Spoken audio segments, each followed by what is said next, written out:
तर मित्रांनो, जर तुम्ही पण गिबली ॲपवर ते फोटोज बनवत असाल तर तुम्हाला लक्षात ठेवलं पाहिजे की तुम्ही चॅट जीपीटीला आर्टिफिशियल इंटेलिजन्सला तुमची माहिती देताय, फोटो देताय.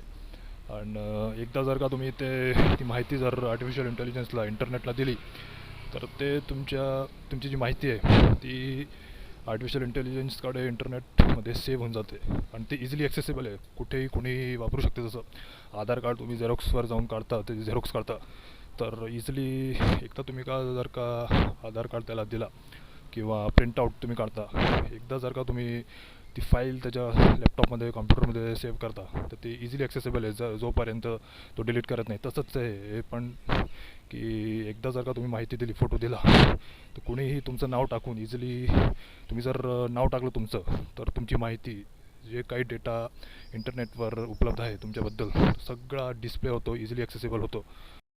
कुठल्याच प्रकारचं रेस्ट्रिक्शन नाही, तिथे इझिली ॲक्सेसिबल. मी करून बघितलं, माझं नाव मी टाकलं आणि सगळी माहिती तिथे येऊन गेली, जी जी इंटरनेटवर उपलब्ध आहे माझ्याबद्दल. तर जेवढेही लोक जी काही माहिती टाकतात त्यांच्याबद्दलची इंटरनेटवर गिबली ॲप वरून किंवा चॅट जीपीटीवरून, ते नाही केलं पाहिजे, त्यांनी थांबवलं पाहिजे. कारण की डेटा लिकेज आहे आणि हा डेटा पुढे जाऊन चायनाला, इतर देशांना जातो.